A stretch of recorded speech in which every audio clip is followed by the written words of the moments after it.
Hi, folks. Bob Materacky here. You're listening to A2D Radio, real sports talk radio for the fans, by the fans, no agenda. These guys are the best in the business. Hashtag it. No notes. Everybody, I'm Ted DiBiase, the $1 Million Man, and everybody's got a price for lazy booking. Hey, this is your Olympic hero, Kurt Angle, and you're listening to Lazy Booking. No, it's true. It's damn true. Ho! Hey, folks, I'm WWE Hall of Famer Hacksaw Jim Duggan, and if you want to know what's going on in wrestling, check out Lazy Bookings. Ho!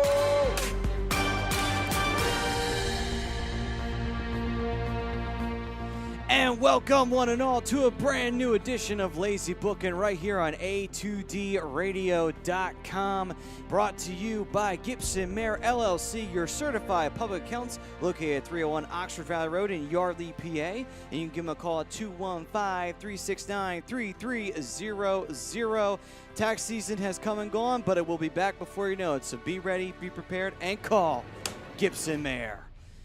I am Matt Ciancutti, along with the returning Mike Materacky, back in the saddle again, as always. Behind the board, we got Mr. Frank Vespi. Hello, I am here behind the board, doing all the ones and twos. You're a goddamn problem. I know. I'm going to cut a promo on you right now. Go for it. Actually, I'm more interested in the fact that before Ranger Suarez ever even takes the mound as a Philly, he's coming to the plate with the bases loaded, 2 outs, and a 3-0 lead in the top of the first inning. It's absolutely wonderful to see that happening. Wonderful! Yes. Even crazier is that it's, what's the guy? He's at 43 pitches, the starter for the Reds. That's unbelievable. And with the possibility of starting the next inning with the score maybe 7-0, it'll be a very easy peasy debut for Ranger Suarez. Well, the Ranger. The Ranger. Here to hopefully stay on the Philadelphia Phillies. But as in the wrestling world right now, speaking of staying around, it looks like Roman Reigns is going to be sticking around in that main event picture for quite some time. It certainly does. Yes, as he got the big old W on Bobby Lashley to earn the right to face off with Brock Lesnar at SummerSlam. Plus, we also have the official WWE title match, and it's going to be on one side, the phenomenal one himself, putting his title on the line against the man he has faced on so many occasions. You probably can't even count it. You have to look it up online just to find it all, against Samoa Joe. So, on the SmackDown side, for the WWE title, we have AJ Styles versus Samoa Joe. Yeah. And on the Raw side, for the WWE Universal title, we have Brock Lesnar against a Samoan named Joe. Sorry, little inside humor. Yeah. For those that are not aware, Roman Reigns' real name is Joe. Joe Reigns. It's not Joe Reigns. What? You mean it's not Lance? Shut up, McMahon. You mean it's not Lance Trigg from his independent days? Quote unquote. Oh, so much fun. Yeah, so much fun. So the real question is, with those kind of main events, it might not be a slam dunk answer on the Twitter poll that is brought to you by Scanzano Sports Center. What will main event SummerSlam? The WWE Championship match or the Universal title match? It may not be a slam dunk answer considering the fact that Samoa Joe and AJ Styles is a huge matchup, and also Reigns versus Brock. Do you want to run the risk of the fans getting up and leaving before the match is over? Interesting question and very intriguing way to state it. For me, from a match quality and entertainment standpoint, I think that the main event should be AJ Styles and Samoa Joe. However, which direction do I see WWE going? I don't think it's any question at all that it's going to be Brock Lesnar and Roman Reigns. Now, the big question becomes, WWE always tries to send the fans home happy. I think they learned from the disaster that took place at SummerSlam 2 years ago where Brock Lesnar basically left Randy Orton in a pool of his own blood in the middle of the ring with a non-finish. Wonderful. That they cannot do that again. So, to me, this has Braun Strowman written all over it. This has perhaps Brock retains and Roman cashes in Braun cashes in right away, and Braun wins the title, and they go off the air, and everybody goes home happy. Or Roman finally gets that landmark win over Brock Lesnar, and depending on the crowd reaction, they may make a call on the fly that if the crowd is just so sick and tired of Brock Lesnar that Roman wins and gets a massive pop, they may just let it fly. But if Roman wins and is getting booed out of the building, you may then have a cash in immediately at that spot. So what you're saying, Universal Championship match main events, and that's how you're looking at the possibility of, okay, it all really depends on the audience reaction, pretty much. I think so, and I think wouldn't be the first time that they've changed a finish or they've called a finish on the fly based on the audience. Nitro Freak on YouTube says Brock's going to UFC, so he'll lose to whoever he faces. And 9 times out of 10, I would agree with him, but I think because it's such a foregone conclusion that Brock's leaving to go to UFC, so he's got to lose the title, could mean that he doesn't, at least not to Roman. I've also heard that Brock is booked for Raw the following night. Oh, boy. So it could be a situation where Brock retains, but then loses the following night on Raw. The only problem with that is if Brock retains, is your audience going home happy, and is your pay-per-view audience turning off the TV or logging off the laptop happy? Or canceling their WWE Network subscriptions as well. But then it becomes a matter of, or is it are you dangling the carrot of tune in tomorrow night to Raw to see exactly what happens? That is a possibility. Frank, move the mouse. Yes.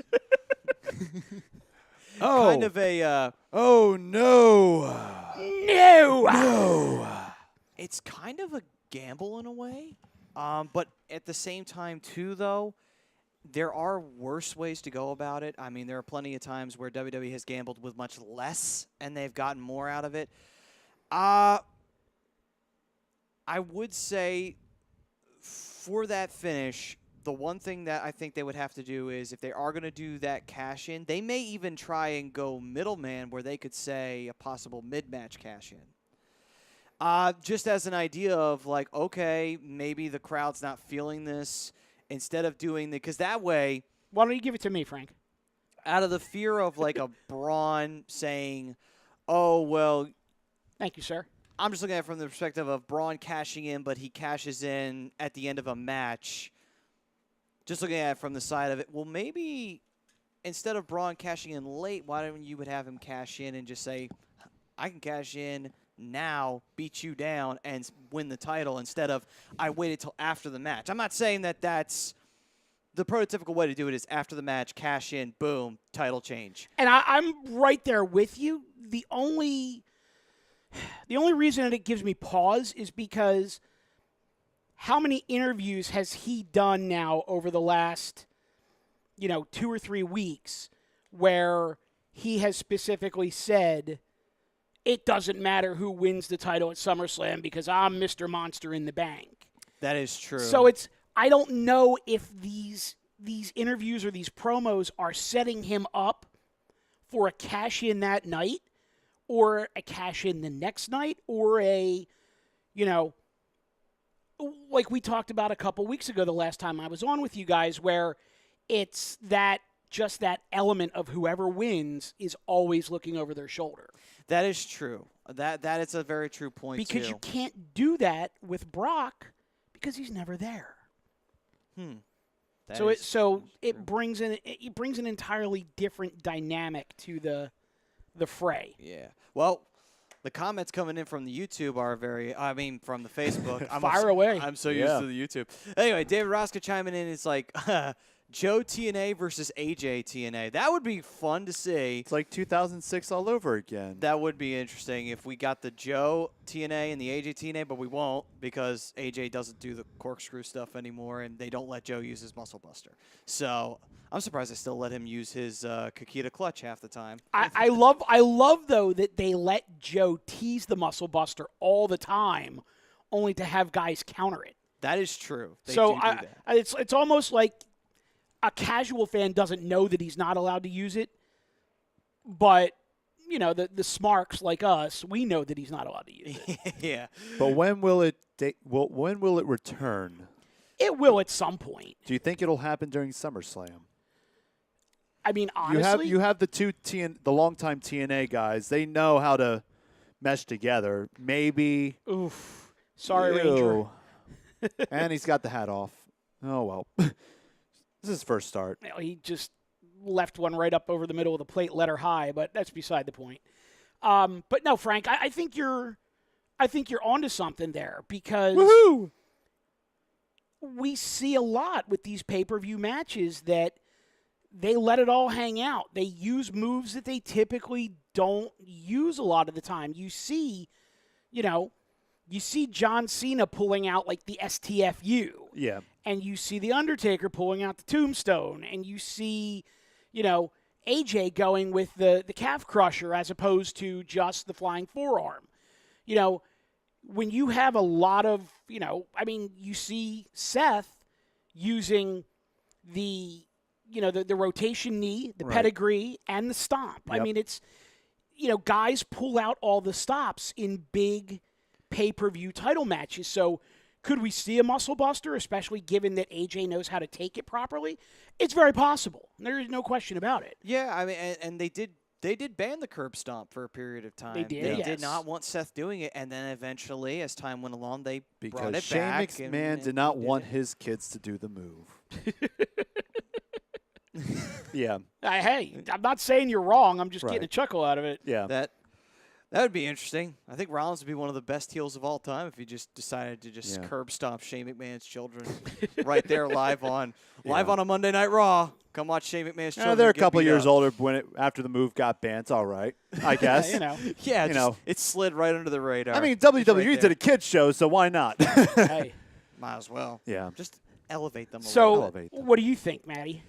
I think the Muscle Buster wise, which match? Oh, which match? To answer, I'm looking at it from the perspective if I was booking it. If I was booking it, I kind of don't like the gamble. That's just my personal opinion. I was like, I don't want to roll the dice and hit Snake Eyes and then have people just be pissed off.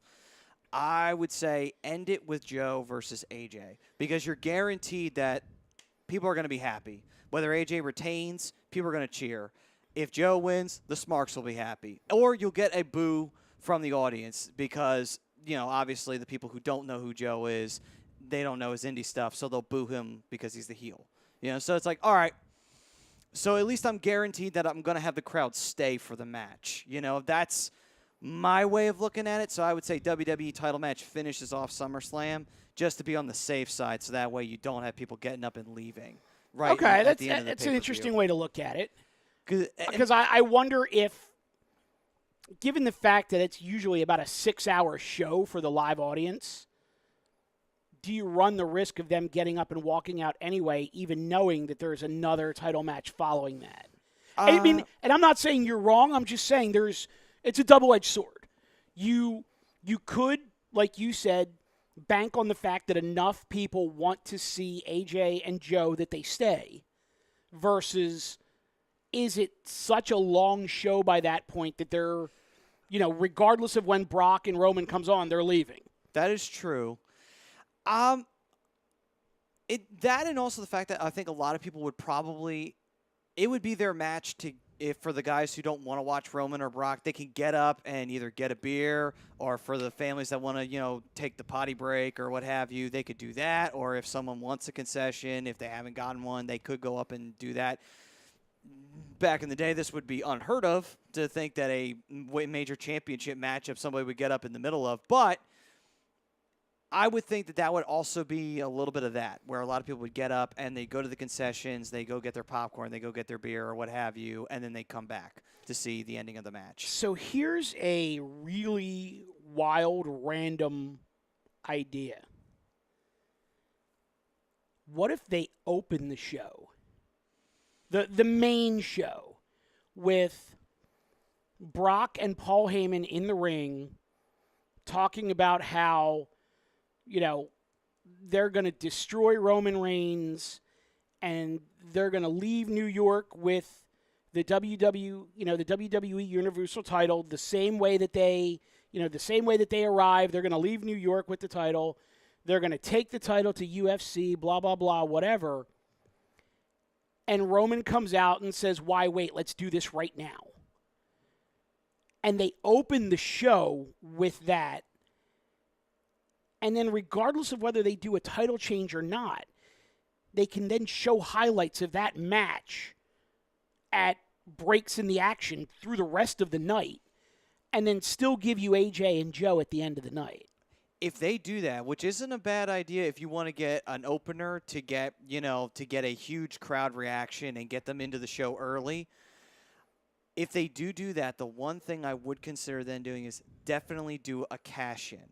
Why? Because people will be like, holy shit, I got to watch the rest of the show because I have no idea what the hell is going to happen now. Because I just saw Braun cash in. Or you could wait until a little bit later on in the show and have a possible cash in then, because it could be at any time, any place, anywhere. It doesn't have to be immediate. You can always do that too and drop hints as the show goes along and say, remember, Braun Strowman is, Mr. Monster in the Bank. Well, and I like where you're going because then that adds another twist to it because of the stipulation in the Kevin Owens-Braun Strowman match that if Braun Strowman loses that match in any way, Kevin Owens becomes Mr. Money in the Bank. So let's say that you do something, you do the title match right out of the gate. Yeah. And even if Brock retains, regardless of who wins, and then you do a cash in, and then later on, the Braun Kevin Owens match becomes for the WWE Universal title, and then let's say Braun gets disqualified, and Kevin Owens then has a claim because he says, well, if he got disqualified, he would have had to have surrendered the Money in the Bank contract. So even though a title technically can't change hands on a disqualification, the stipulations of our match was whatever Braun was holding would come to me if I won the match. And there's a whole different spiral that you could then go down. Now, are we overbooking the shit out of this? Yeah, probably. There's no question. Well, we're kind of Vince Russo. Yeah, I mean, we're spitballing it, no question. All right. Well, there'll be a Judy Bagwell appearance in this match. It's, as long as it's Judy Bagwell on a pole. All right. Sounds good. That's the new main event of SummerSlam. Y Society says, sorry I'm late. Reigns versus Owens is advertised for Hell in a Cell. I see Kevin beating Braun and cashing in on Roman. Okay. And then he says, Styles and Joe probably only main events if Joe is winning.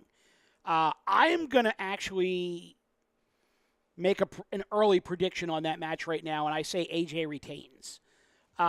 We did a little homework before the show started tonight, and we determined that by the time SummerSlam rolls around, Brock Lesnar will be, give or take, 505 days as the WWE Universal Champion. And if he drops that title at any point during that SummerSlam weekend, whether it's Sunday night during the pay-per-view or Monday night on Raw, AJ Styles then becomes, to me, the next chosen one. And I firmly believe that they are going to keep that title on AJ Styles until he passes the Brock Lesnar number. Yeah. And if for no other reason, then they want to put Brock Lesnar as far in their rearview mirror with the length of title reign as they used Brock Lesnar to put CM Punk in their rearview mirror in terms of the 434-day title reign. Yeah, I hear what you're saying on that because it makes sense to do that for them because they don't, Lesnar basically saying like, yeah, I'm the longest reigning Universal Champion, yet I'm going to go to the UFC. Right. Screw you guys. And also not only that too, he constantly was either like being very, very picky on like, I don't want to do this, I don't want to do that. And even if that clause is true, which we still don't know if it's confirmable or deniable, whether or not he has that clause where he can't lose clean, it's kind of like, geez, I don't blame him. I really don't blame him for saying, you know what, let's have AJ be the longest running champion. You want to know why? Because AJ will do a job. AJ will pretty much go to any appearance we ask him to. And we could be doing a spot show in, bumfuck West Virginia and in the middle of a bowling alley, and he'll go. He'll go and he'll defend his title. Yeah, because that's the kind of person AJ is. Yeah. So I could see why they would consider doing that for AJ to hold on to that belt. What else you got on the book? Well, right now for the book, we also got Christy Campbell Benstead. Hey, Christy. You know this, in, Christy? I do. It's an old friend from college. Ah. Her family's all big wrestling fans. Awesome. Well, she says, we pay to have WWE. My son loves it. Awesome. Yeah, I definitely go on that one. And Jay Voci, I believe that's how you say that. You guys are way more creative than the WWE. You know what we Hey, should do? thank you. You know what we should do? We should create our own wrestling promotion. That would be interesting. A2D Wrestling. There we A2D go. Wrestling. Real Talk Wrestling. There we go. Well, we've been trying to book the WWE In Your House Go Fuck Yourself pay-per-view. So, I mean, we could actually greatest, make worst that happen. pay-per-view Can, ever. can we just call that GFY? GFY, Oh, yeah. In your house, GFY. What's the GFY stand for? Figure it out. Yep. Figure it out. All the worst matches you can think of. Mm-hmm. In your house, GFY. Brought to you by Karate Fighters. And Funko Pops. And Stridex. Don't forget Stridex. All of them which are not sponsors on A2D Radio. Why Society, did you see NXT yet? Yes, we did, and we will touch on that later on. We shall. Unlike WWE, we're not going to give away the spoiler Yeah, no, definitely Or not Terry a good Schiavone, idea but, to do that. but I Not regress. here on the Oh, radio. let me ask you guys a quick question on that, though. Sure. Without diving into the result of the match that Why Society specifically is talking about, Mm-hmm. knowing that NXT is taped, Yes. sometimes it's taped or they tape the next, 3 or 4 weeks of television shows all in one shot down there at Full Sail in Orlando. When they do a title change during a TV taping and they post something on WWE.com or it goes out on WWE social media, how do you feel about them basically giving away their own spoiler? I think what they're doing is they're trying to cut off anybody doing it to them. They're beating other them people to the punch? Okay. Yeah, I think that's what really that's all about because they know for a fact people are going to spoil it. Because SmackDown, when it was taped on the Tuesdays that it would always be taped on, they would always have the spoiler, literally the day after it was taped, and you wouldn't have to necessarily watch either Friday or Thursday night because they were doing it way back when it was even Thursday. So I think they're just trying to beat them to the punch, say like, yeah, we know what happened. We're just going to show the people so that way if someone missed it too, they know it's coming from WWE, it's legit. Then because the problem is with most people who give away either spoilers or rumors or whatever, you don't know if it's legit or not. Spoilers, sometimes people take them for granted, and then sometimes they don't happen. Because some people just like, oh, fake spoiler. By the way, so-and-so is the new NXT champion. Like, they called down Braun Strowman, and he cashed in, and he won the NXT title. Right. It's complete bullshit, but someone might buy that because it says spoiler right next to it. Spoiler alert. Hashtag spoiler. So I think WWE is just trying to do that to avoid anybody spoiling anything for them. They just want to say, okay, we're doing it. Yeah, and to their credit, I mean, at the very least, what they did was they, on their social media, it went out and it said, spoiler alert at tonight's NXT TV tapings, ... And there was a link to the story on WWE.com. So you had the option to not view the spoiler if you didn't want to. And I know Chrome, obviously not with us tonight, but Chrome specifically went out on social and said, I know there's a big spoiler on, WWE.com. Don't tell me what it is. I want to find out on my own. And, great. That's sometimes it's what you got to do. Yeah, that's true. I mean, I try to steer away from the spoilers, and the best way to stay away from them is if you don't go on social media on the day that the event's happening, you will most likely not get spoiled of it. Because if you watch Japanese wrestling, you always have to be careful of that because they're everywhere. You don't go on social media, period. So. That is true. But so that way, God forbid you try to slide into Sinsuti's DMs. It'll be there for like a while, 4, 5, 6 months before he sees you. See, I have this magical device right here that allows me to get text messages immediately. So text you is what you're trying to say. Yes. I got you. Text me. What else you got on the book? All right. Well, got David Rosca chiming in real quick saying, Mr. Rosca? Yeah, of course. David Once Rosca. again, Strowman will cash in, and Trish Stratus is coming back at Evolution, and this is true. This is true. And, speaking of that, before we get headlong into the Raw and SmackDown, I guess we could consider this a transition. Well, considering that was the announcement would kicked off Raw. Yep. Transition away, my man. I will say this. I'm more than happy and extremely happy that the women are getting an all-women's pay-per-view. Now, of course, they did not say that they were going to bring in the women's tag titles. That was a rumor. Mm-hmm. I still think that's probably going to happen. However, though, the problem with what they did wasn't the announcement itself. It was the fact that they beat you over the head with it to the point where you're just like, I get it. There's an all-women's pay-per-view You mean the happening. fact that every segment they came back with, they mentioned it? Yes. That's the business side of it taking over. It is. And I can guarantee you that without having any firsthand knowledge, I'm sure WWE stock went up pretty dramatically on Tuesday with that announcement on Monday night because that's just WWE taking another step to be completely all-inclusive, the women's revolution, evolution, equality. I don't know if you also noticed, but when they did the segment with Constable Corbin and Finn Balor backstage, and they were, they jokingly, put all of Finn Balor's gear in a doghouse and said that it was, he was too big of a star to not have his own locker room, but then they were going to put him in this little doghouse of a locker room. I'm not sure if anyone noticed this or caught on to it, but hanging on the side of the doghouse was the Finn Balor rainbow logo T-shirt, the one that says Balor Club for All, and Finn totally played into the, I've always wanted my own Finn's Funhouse, and I think that was part of the,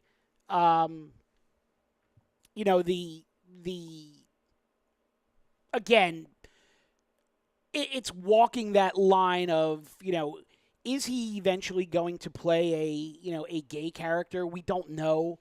But the way that they every now and then kind of fall back on the Balor Club for All, the all-inclusiveness, the Balor Club shirt with the rainbow logo, stuff like that, they're trying to widen their reach as wide as they possibly can to women, to people of different sexual orientations, stuff like that.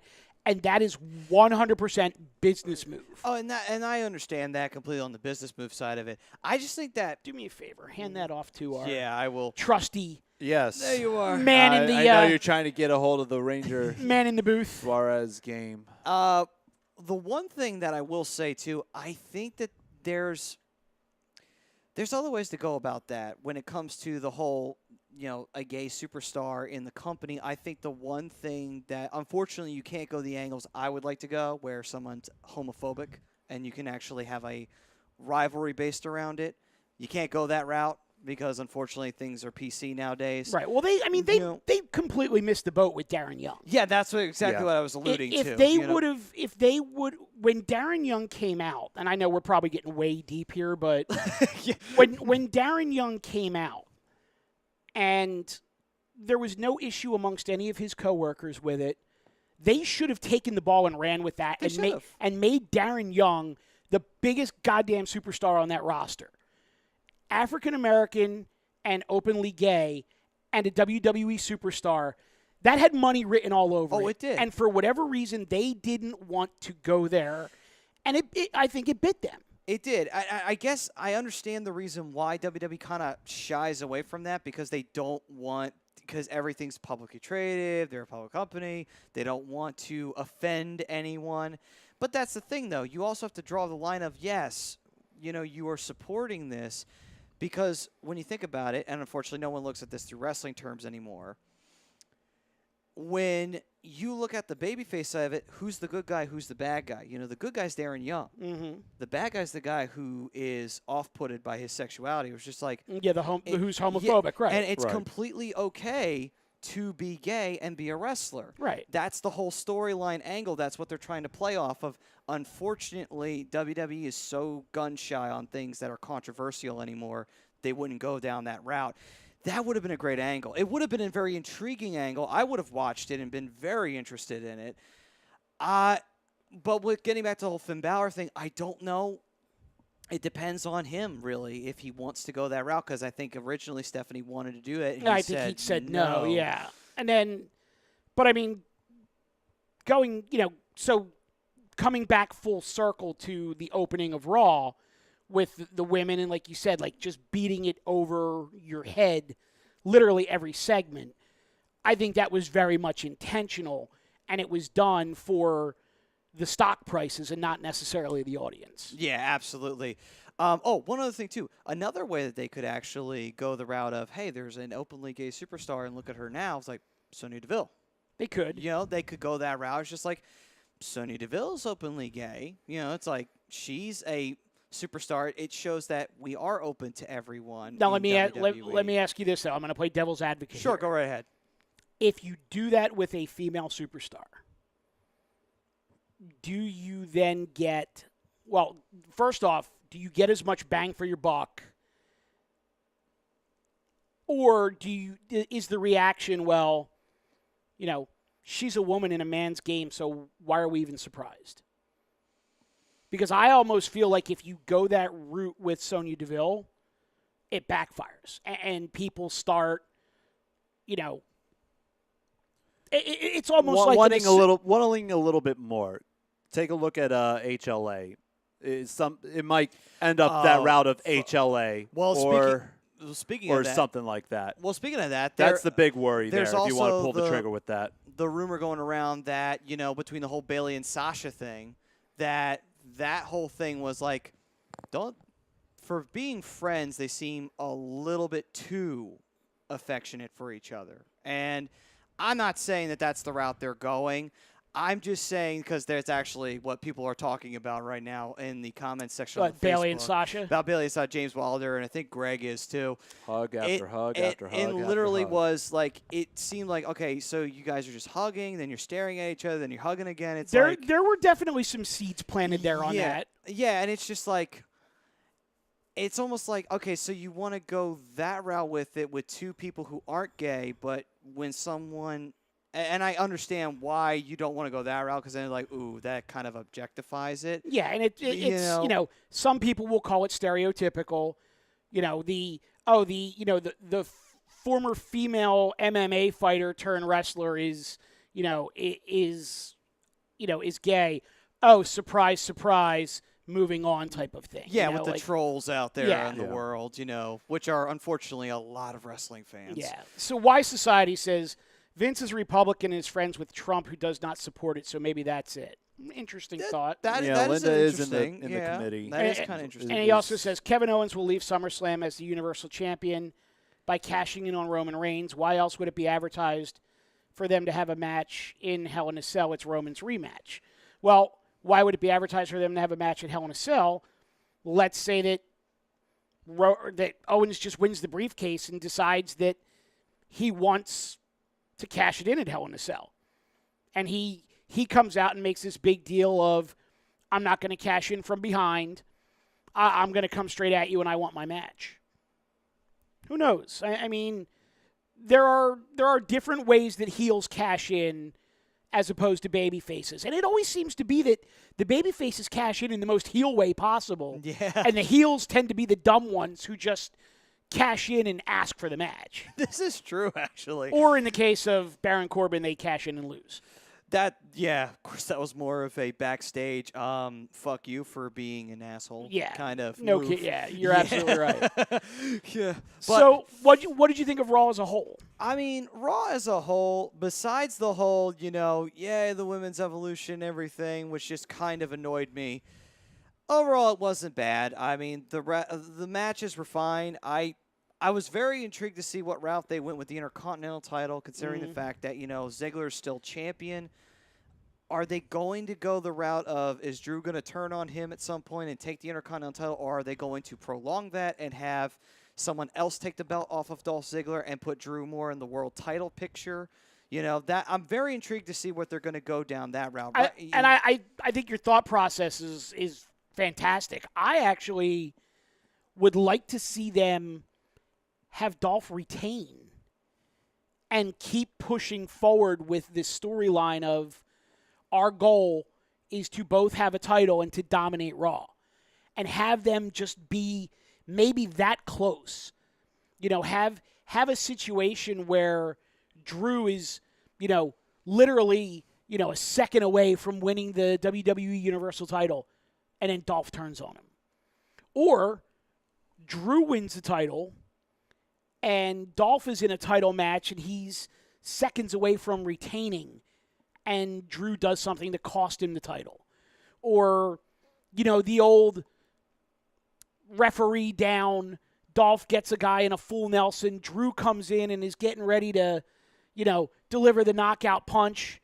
Guy moves, he knocks out Dolph, 1, 2, 3, and Dolph loses his Intercontinental Championship, turns on Drew for costing him the title, something like that. But I really want to see how far they carry this out. I'm also kind of intrigued with talk about being beat over the head by something.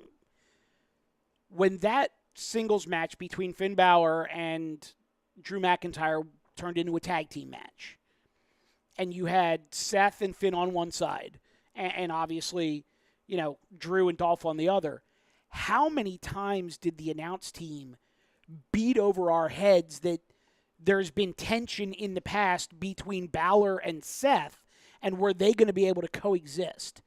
What seeds are they planting there? That's still my hope, that they might still go the route that we had said that we had suggested a while back, that maybe the friendly rivalry turns into a heated, hated rivalry where if, Rollins was to win the world title at some point, he wins the Universal title, Balor wins the Intercontinental title, but it's like it's one-upsmanship at its finest, where it's just like every time I get over the hump and I win a belt, you always one-up me by winning another championship, and that's bullshit because I'm better than you. And I don't know if that's the route they're going with it, but I would like to see that, because obviously with what we saw between Rollins and Balor earlier this year, I could watch them go any day of the week, 24/7, twice on Sunday. Hold on to one second. Why Society? Hold on to that until we get into the SmackDown discussion.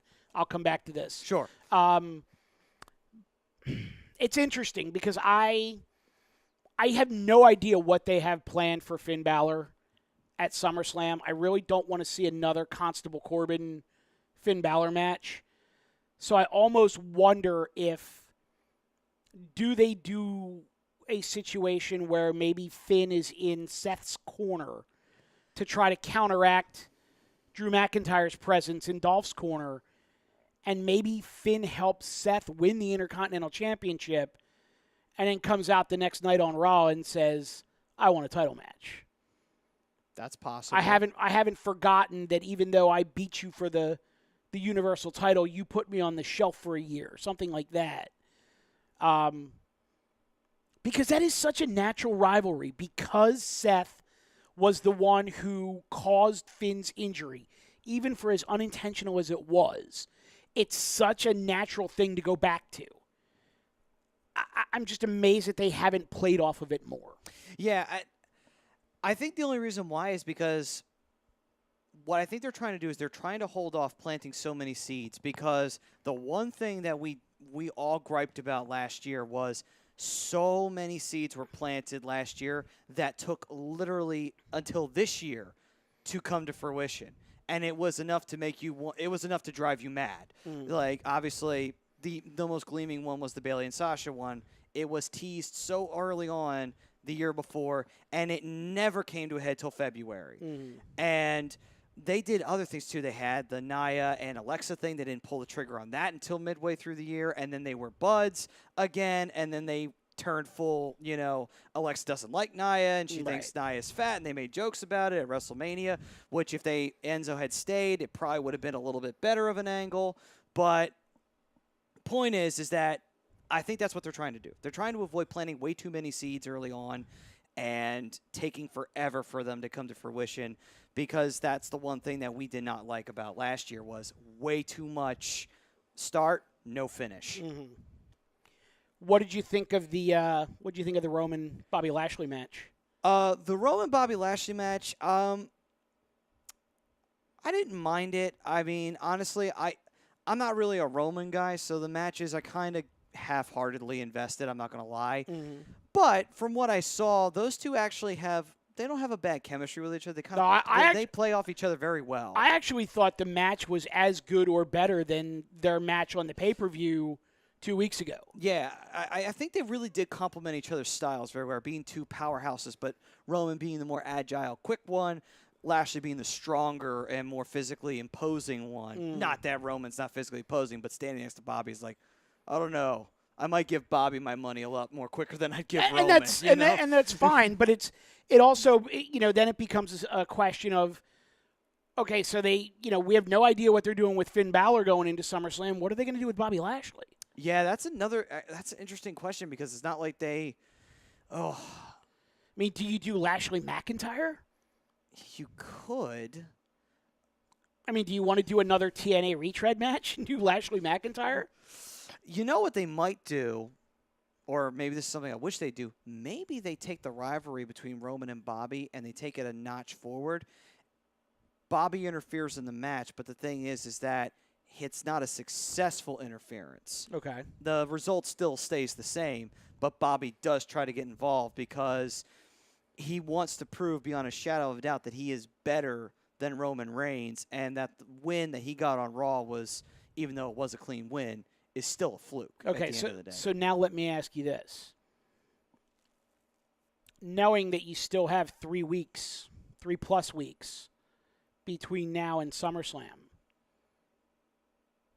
Actually, it might be 4 weeks. I think it's 4, actually, come to think about it, because we're still in July, so I think we're still 4 weeks away. Okay. So is it, how do I want to say this? Are we booking this out too far? We might be booking it out too far, because there may be another route they go where they make it a multi-man match, possibly. And if they do, then Brock doesn't have to lose clean if that clause is in his contract. Well, and I'm even thinking about it in terms of what happens if Bobby Lashley comes out on Raw next week, or this coming Monday, I should say, and says, okay, Roman, we've had 2 matches. I won 1, you won 1. We're even. Why are you going to SummerSlam? Why not do it one more time? Put it all on the line, and then maybe have that match be a schmoz. And, the non-finish can then take it out maybe to the next week, or the non-finish could be, okay, now SummerSlam is a 3-way. I'm wondering, was Lesnar teased for next week? I'm trying to remember. He was, yes. It could. I actually thinking you're probably getting. I think you're right on the money right there, because if Lesnar's there, Lesnar could interfere in the match to get at Roman quick and kind of weaken and soften him up for SummerSlam. It's disqualification. Bobby could then claim like, hey, I wasn't beat, and it's bullshit that I'm not getting included into this match because Brock hates Roman. Right. So I think the schmaz is probably more favorable right now. I think that would be the smart play here if you're going into a multi-man idea. Actually, Y Society said Lashley shook Roman's hand, then praised Roman on Twitter after. It's obvious that they are done with that feud. I didn't see that interaction on Twitter, so it's a good call by you. He said Balor's going to face Corbin. I see Lashley facing McIntyre, which is pretty much what I had called out earlier. Alex Sankage chimes in. He's got some SmackDown stuff. So, Alex, hold on to that. We'll address that when we start talking about SmackDown, which we could probably get into whenever you're ready. You guys still have plenty of time. You guys about 15 minutes before we go to the break. All right. Well, yeah. I mean, do you want to take Raw right up to the break and then come back with SmackDown, or do you have other things on the agenda that you would like to talk about? I'm just trying to think if there's anything else gleaming off of Raw, because we hit a lot of the points on Raw. The only other thing, too, is the tag titles and how they're staying on the B team. I'm wondering how long that's going to go. I don't know if it's going to stay till SummerSlam or if they actually have a long-term plan for the B team, because I know Bray Wyatt and Matt Hardy, they're getting more and more frustrated and the tension's building up that they can't beat the B team. But that's the only other thing off of Raw that's gleaming. Other than that, yeah. All right, so let's do this real quick. We're going to go Raw results. All right. Let's take it one by one. So we know about the all-women's pay-per-view. Mm-hmm. No problem there. I think we've kind of covered that ad nauseum already. Like they did. We just got into the B team versus Matt Hardy and Bray Wyatt, which you've addressed. The question that I would have coming out of that is, are we seeing a tease of a heel turn with Hardy and Bray, or is it just the fact that the B team are kind of losers and yeah, they won the match, but because they're still technically heels, even though they're getting a babyface reaction, was that just Matt Hardy and Bray Wyatt trying to get their babyface heat back before moving on with that, that feud, so to speak? See, that's the thing, too. I'm wondering, because I know AOP was on there or later on in the evening, and they had not a squash match because the match actually was competitive. Mm-hmm. I don't know what route they're going to go with the tag team titles. I don't know if they want to break Wyatt and Hardy up, because obviously they can make Hardy turn heel because he was a heel originally when he started the broken gimmick.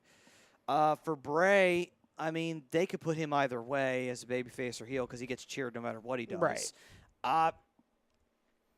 Or are they going to put the belts on AOP at some point? I mean, you would think that that's going to be the logical progression, but who knows? Because they also still have the Dash and Dawson in there that every time there's a title match, you see Dash and Dawson in the locker room watching on the monitor.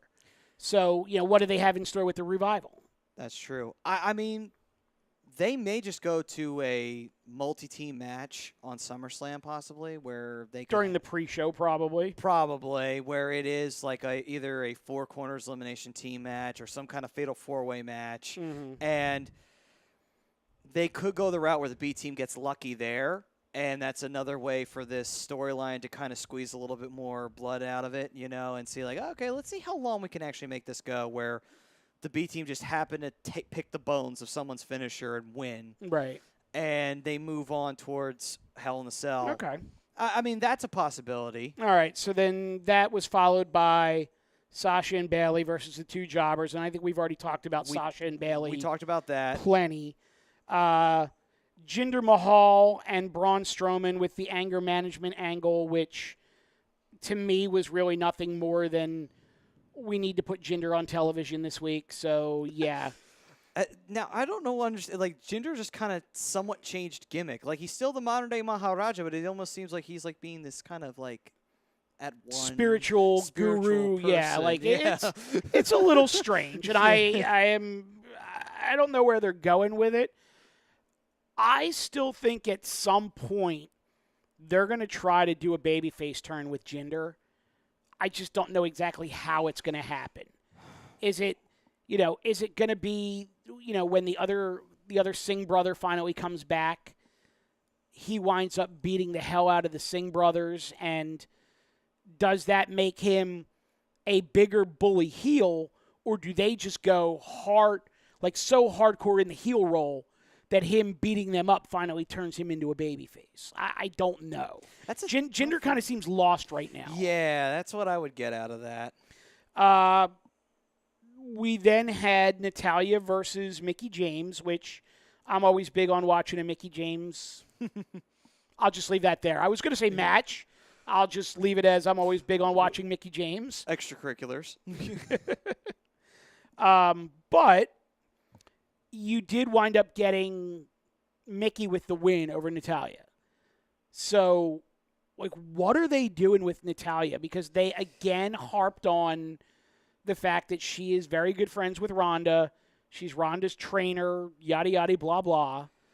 So, it's like she's in a title match, and then 2 weeks later, she's getting jobbed out in 3 minutes to Mickie James. They could make this where they're trying to do a swerve for the heel turn, where they want to make her sympathetic before she turns heel. It's possible. And then, and maybe do the title change for Ronda to go to SummerSlam, or have Natty turn heel on her and cost her the match. Right. One of the two. Okay, so here's the next segment was the Titus Worldwide confrontation of AOP.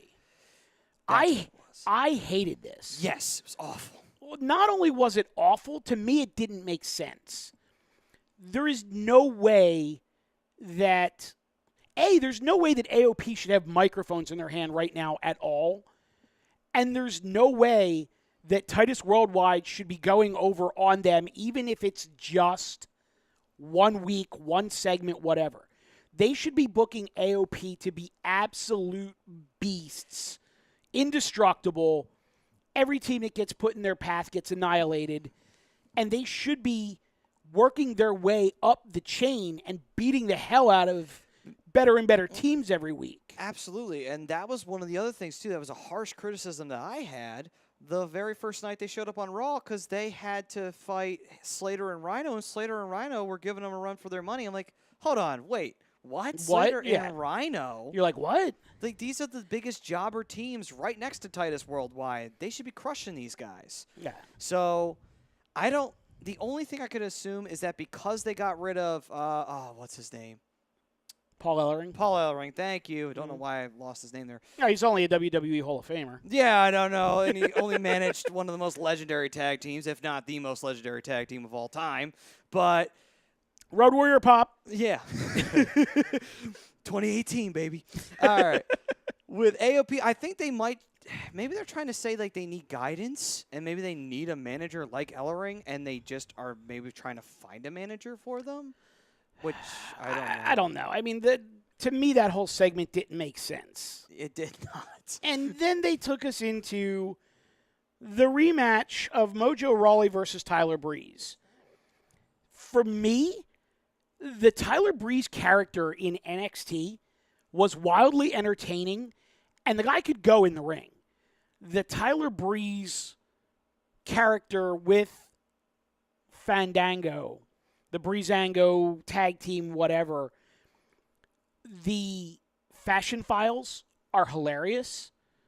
The in-ring work is horrible, and now that Fandango's injured and they're giving Breeze singles matches, I hate seeing him get squashed.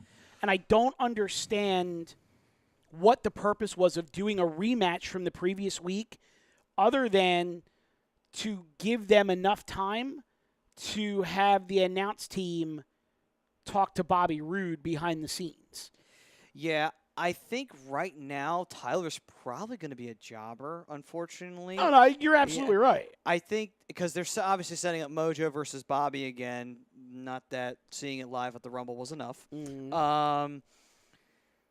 I think what will happen is, and I hope they go this route, where if Fandango when he comes back, what they do is they do turn Tyler heel, and he turns his back on Fandango. Okay. I would like to see that because then we can get the suave, arrogant, I am the hottest guy. Right. I am the coolest guy. You get Tyler and Breeze back. You will get the Tyler Breeze that Right. we all remember from his days in NXT. Right. Okay, so the next segment was the Finn Balor versus Drew McIntyre, which turned into Balor and Seth versus Dolph and McIntyre, which I think we've already kind of covered that one already. It was a Teddy Longed situation. Holla, holla, holla. Hey, you're going to face The Undertaker. Yeah. Ember Moon versus Liv Morgan.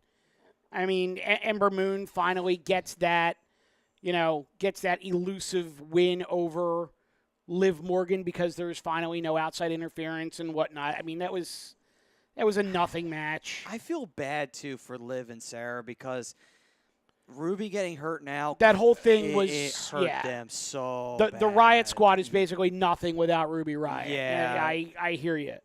And then the final match, which we've already talked about as well, was Roman versus Bobby, which, like I said, I thought it was as good or better than their pay-per-view match. Just my opinion. Others may not see it that way, and that's fine. Name of the station's Agree to Disagree Radio, so I'm not going to fault anyone for seeing it differently than I do. Honestly, it's just because I'm not wholly invested into the match, but from what I did see, it's like they do work well together. So it's like it's not the match itself. It's just like I'm just not invested into it because I'm not really a Roman Reigns person. So that's kind of like where I'm at with it. Yeah, so we have some more comments on YouTube. Alex says McIntyre needs a major push. He deserves it. Why Society says Jinder has the same gimmick that he did before moving to SmackDown Live. Remember his peace gimmick when Enzo went to therapy. Oh, God, I remember that. I do remember that. Yeah. I just didn't think they were going full back to that. Oh, wow. Talk about taking 2 steps back after winning the WWE title. Now, Why Society has an interesting thought here that is absolutely not lazy booking. Samoa Joe, Nia Jax, and AOP as a stable with Joe as the mouthpiece. Ooh. I love it. That is awesome because you hit every angle. You have Joe, who's the leader, going for the world title. Nia is the badass, woman of the division like she should be. And AOP's the tag team. Perfect setup for a stable right there. Yeah, Alex says, I don't see how AOP and Roman would be put together. It's not Roman. It's... Unless he's totally busting on Why Society by, because Why Society said Samoa Joe, and I was talking about Joe the Samoan. But he says I don't see how AOP and Roman would be put together. Why Society also said breaking Breezango up and turning Breeze heel won't help him get pushed. He was a jobber before teaming with Fandango. True, but not in NXT. And what we were referring to was we'd like to see them get further back towards his NXT gimmick. And you never know. Plenty of guys were jobbers before, and then they turned heel or they turned babyface, and they got a big push out of it. Nothing serious, but they got a push to mid-card that was decent. We got about a minute. What do you got on the tube? All right, so far on the book. We're on the book. I'm sorry. That's all right. I'm so used to it, too. I said it earlier. And I correct myself. James Wilder and Greg were talking about actually the Iconics when they were talking about all the hugs and everything that were going on around. Well, the Iconics do play that angle of are they or aren't they? And they've done that since NXT. So. And then James Wilder also said the news of Evolution was awesome, will be cool, but I didn't need to watch the replay of the announcement 3 times during the show. Yeah, we completely agree. Yeah. The beating over the head with the announcement was a lot. Yeah. And then the final one was Joshua De Jesus, who says it should be AJ, but we know it will be Brock. And I can't argue with that. I can't either. On the other side, SmackDown. Yes. As well as some other thoughts on stuff, as you will. Of course. We'll get into SmackDown. We'll get into NXT because some other people here have asked us about NXT. Some loose talk about SummerSlam and this day in wrestling history. Absolutely. And maybe if we have some time, there's something else we want to throw in there, but we'll keep that one under our hats. Yeah, we'll keep that one under the hat. But for now, This segment of Lazy Booking was brought to you by Sports Outlet. For all your sporting needs, located at 703 Blackhorse Pike in Glendora, New Jersey. Give them a call at 856-939-2030. Email them at sportsoutletnj@comcast.net or visit them on the web at www.sportsoutletinc.com. We say goodbye to everybody on Facebook, but we will have a link ready for you to join us on YouTube for the rest. So Come on over. Yep, hopefully you make the switch right on over to YouTube, and as for those who are on YouTube, we will see you all right after this.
Tom and Mike, AM in the PM, is brought to you by Gibson Mayer, LLC, Certified Public Accountants. Gibson Mayer, located in Yardley, PA, is a leading accounting and business consulting firm with a proven track record of handling critical issues with expertise across many different industries, including construction, distribution, hospitality, manufacturing, real estate, service trades, merchandising, professional services, and professional athletes. Give them a call at 215-369-3300. That's 215-369-3300. Your initial consultation is always free, and if you tell them that Mike from Tom and Mike AM in the PM sent you, you'll receive 15% off all income tax services completed by February 15th. That's Gibson Mayer, LLC, Certified Public Accountants, 215-369-3300, or visit them on the web at www.gibsonmayer.com. That's www.gibsonmayer.com.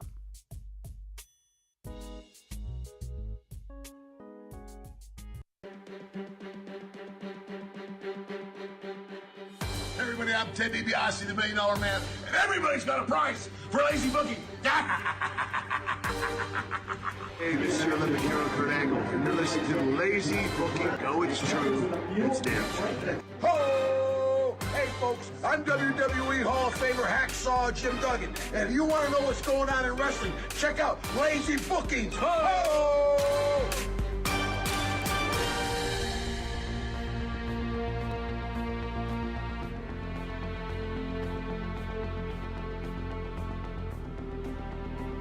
All right. Welcome back, ladies and gentlemen, to Lazy Booking. If you are here on the YouTube, if you're just joining us from the YouTube, then welcome, and you made the switch from Facebook. This is Lazy Booking right here on A2DRadio.com, brought to you by Gibson Mayer, LLC, your certified public accounts located at 301 Oxford Valley Road in Yardley, PA. You can give them a call, 215-369-3300. Remember, folks, tax season, it comes and gets you at the worst possible time. So be ready, be prepared, and call Gibson Mayer.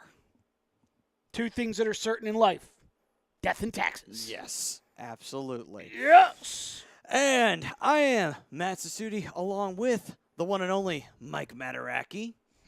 And behind the board, Mr. Frank Vespi. Hey, yo. Yes, that is right. That is right. And no, do not adjust your monitors. Chrome is not here this week. However, though, He will turned be into back. that eagle right over there, so it's all good. Hi, Chrome. How's it going, buddy? Anyway, So rather than Metal Matt and Heel Chrome, the Ginger Darlings, you've got Metal Matt and Magic Mike, Twisted Steel, and Sex Appeal. there you go. Then what does that make me? That makes you Freaky Frank. Freaky Frank. I was trying to figure out what you were saying. Let me tell you something, Freaky Frank. I was trying to figure out what you said at the end of AM and the PM. Is like I thought it was fuck you, Frank. No, Freaky Frank. Freaky Frank. Let me tell you something, Freaky Frank. All right. I'll take Freaky Frank. You get to be the crazy manager who gets Yeah. to Awesome. introduce us every show. There we go. There I'll you take go. that. All right. So we were covering Monday Night Raw before we kicked out on Facebook and joined on over here to the YouTube. On the And- tubes. Yes. And we had a lot of interesting comments coming in from Y Society, who always is chiming in and stuff about SmackDown. And he was chiming in about particularly Sanity, for one. Do you want me to go into the comments? You want to run down the results? Go ahead and All right. let's do some of the comments, and then we'll get into the actual SmackDown results. No problem. All right, then. Cool. So, Y-Side chimed in saying, are you mad at Sanity losing on SmackDown Live? Hopefully the Bar wins the tournament now.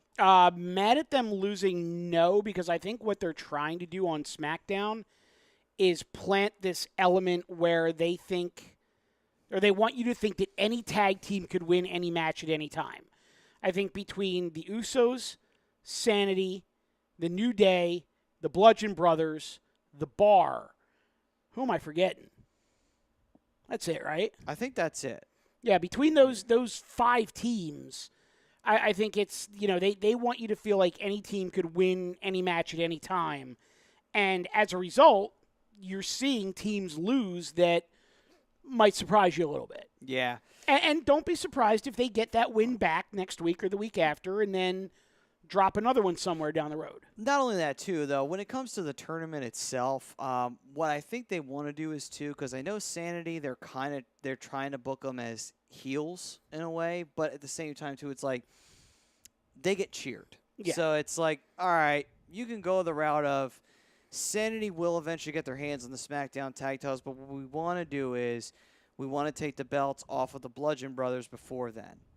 And hinting towards the Bar, I could see the Bar actually winning the SmackDown tag titles and Sanity being the ones that beat them to get those SmackDown tag team titles. To me, that would seem like the logical evolution of the belt. Maybe not necessarily immediately, but going forward. All right, and Yeah, no, I'm on board with that.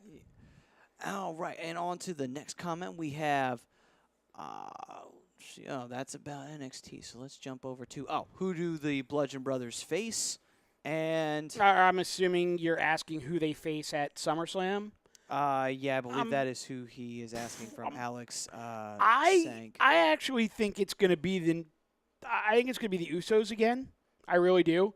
I think that's probably the best match out of all of those tag teams, unless if we take a page out of your book with the situation on Raw, do they just throw all of the tag teams into a, either some sort of elimination match or a gauntlet match or something of that nature where you don't necessarily do a one-on-one match for the tag team championship? See, I think that would be interesting because they like to make SummerSlam the number 2. So what more to add to the spectacular during the summer than to have 2 specialized multi-team tag team title matches? Obviously you don't want to overkill it, but this is the one time they do it at a SummerSlam. Might as well go all out, Yeah, and I wonder if could they actually try to turn a negative into a positive by saying that we're going to dedicate an entire 1-hour pre-show to the tag team situations on Raw and SmackDown. Between the 2 shows, there are 12 different teams who feel like they have a viable. Who is that? Oh, Mike Kell's joining the home run party. There we go. That is literally all the runs today have been home runs. Yeah, all 9 runs in this game have been scored as a result of home runs. I want to go back to Cincinnati. And we're in the 5th, so yeah. Yeah. Sorry, we digress. But could they do something where maybe the Raw tag team title is decided via a gauntlet match, and the SmackDown tag team title is decided via some sort of maybe a tag team battle royal, or the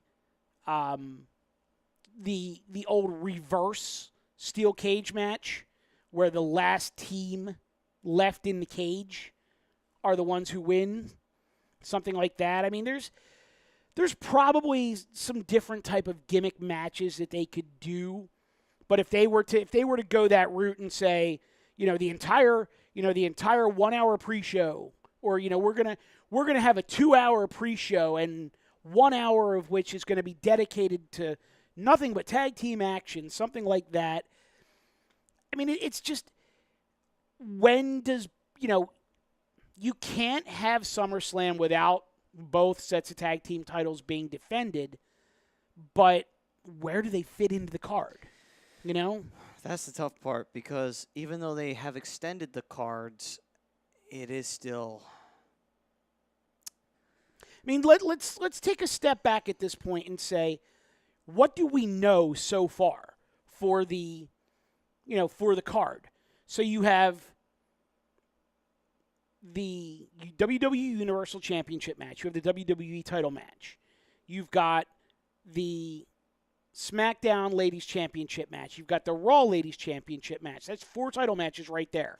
You've got Seth challenging for the Intercontinental title. That's 5 there. Do we know what's going on with the U.S. title yet? Currently, no. I mean, it's Nakamura. I mean, Nakamura is going to defend against somebody. I think is it going to be a 3-way with Orton and Jeff Hardy, or are we just going to get a straight-up one-on-one Orton and Jeff Hardy? Because that's another match, whether it's a 3-way for the U.S. title or Orton versus Jeff Hardy one-on-one. There's your sixth match right there. Do you get a pay-per-view without John Cena? Because does John Cena come back within the next 2 weeks and get himself a match, and that becomes 7? Strowman versus Kevin Owens is 8. So you're already looking at, an 8-match main card plus, are you going to have a 205 live match somewhere in there? Does that go on the pre-show? I mean, how do they do it? I think the 205, if any match is going to get nixed, it would be that match. That it would have to be where the 2 tag belts, if they don't put both of them on the pre-show, then they have to put either the U.S. title match, which I don't think they will, or one of the ladies' women's title matches on the pre-show, and they won't do that either because if they have a big enough storyline going on with Carmella that you don't want to take that off the pay-per-view. And for the Raw women's title, you got Ronda and Alexa, so for a fact that's not going anywhere. No, that to me, I could actually see Ronda versus Alexa falling in between the 2 men's title matches. Like, I could very easily see them, the last 3 matches of the show being AJ, Joe, Ronda, and Alexa, and then Brock and, we'll say for now, Roman. Yeah, that's a tough question because it's like you want to include the tag titles, but the problem is just like how much time do you have? And at the same time, too, how much allotted card time are you going to be able to give? There's a lot of things that come into that play. This is the problem when you have such a loaded roster. Yeah. So SmackDown results. Show started off with the Randy Orton promo where he more or less just basically became ultra heel by saying he was going to kick Jeff Hardy's ass, and he was also then going to basically,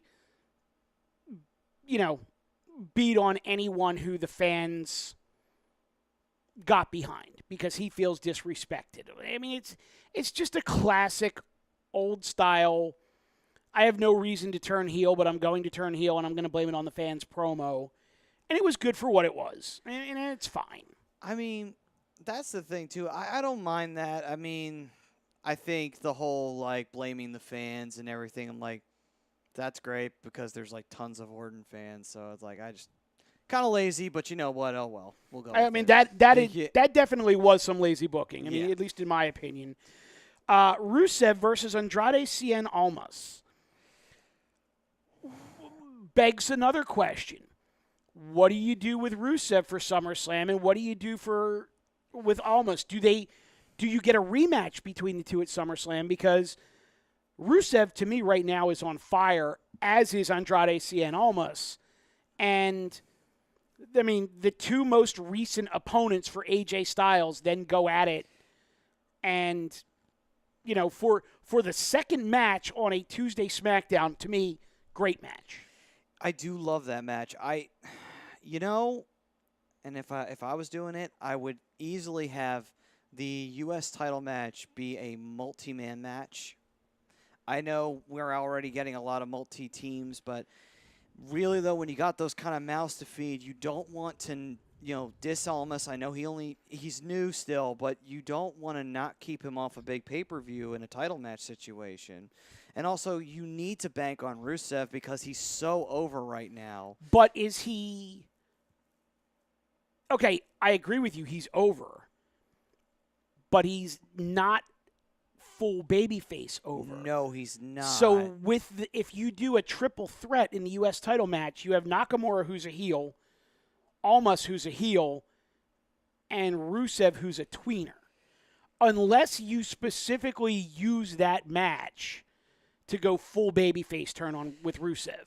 Well, if I was doing it that way, I would definitely have Rusev turn face only to capitalize on that. But I think the way WWE would want to do it is if they're going to go that multi-route, they might try and say, hey, if Jeff isn't completely out of the picture, it's like, we'll have Jeff go into the match, but we'll protect him and we'll make sure he's not quote-unquote in the match, but he is in the match. They'll go probably a route that they went with the Nakamura Jeff Hardy switch. So you're looking at that as it could be a multi-man match in one of two ways. It could either be Nakamura, Hardy, and Orton, or it could be Nakamura, Almas, and Rusev. That's pretty much how I'm looking at it, only because you have a lot of that mid-card / main event depth on SmackDown. And again, you don't want to have Orton off of the pay-per-view after he makes his comeback. Right. And you do want to tie up the loose end with Hardy when he leaves. But you could do that on a SmackDown. Again, though, you don't want to cut off Rusev because, he's still... It's tough. It's a tough situation to book with that U.S. title picture because, unfortunately, they did not go full face turn with Rusev, and they should, because that way it gives them that ability to say, okay, we can put Rusev in a multi-match situation where he is the babyface, or have him face Nakamura going down the line where he is the babyface. Since Orton seems to be healing right now, it's like, well, you can't do Orton versus Nakamura. Yeah, Orton's going to get cheered, and so is Nakamura, but at the end of the day, it's like, booking one-on-one tells you never book heel versus heel. Yeah. Not on a major pay-per-view. No. So that takes us to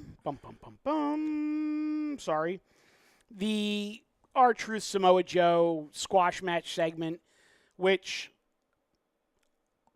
should we just call it was a squash and we'll leave it at that, knowing that we're coming up on something later on. Yes. Asuka versus Billie Kay. Didn't hate it. It served a purpose. Yeah. You think that out of the two, I would say Peyton is probably the wrestler of the two. No offense to Billie Kay, though. I just think Peyton's the better wrestler. I think Peyton is the better everything of the two. And if Ryan Brodo was here, we'd be going like this right now. Miss you, Brodo. Specifically when we talk about the Iconics. No offense, Freaky Frank. You're not my guy when it comes to the Iconics. It's unfortunate. But remember, you're our guy at ringside. You are our guy at ringside. You're the you're the mouth of the North, not the mouth of the South. What's your gimmick going to be? Because, I don't even know, because to be honest. You can't have a megaphone. That's been done. No megaphone. You can't have a cane. That's been done. Can't have a tennis racket. Can't have a tennis racket. That's been done.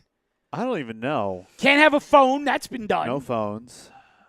I don't even know. You can't have a Bible because that's been done. Right. That is true.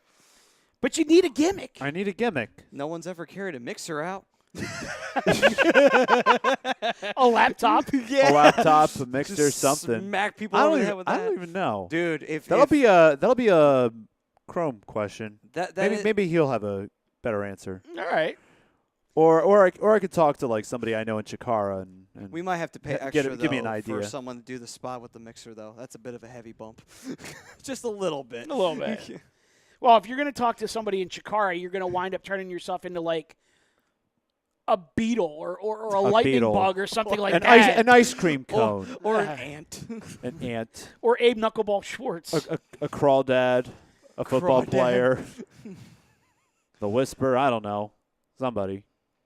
A Power Warrior. Power Warrior. Which is like a Power Ranger crossed with an Ultimate Silver Warrior Hawks Funko Pop.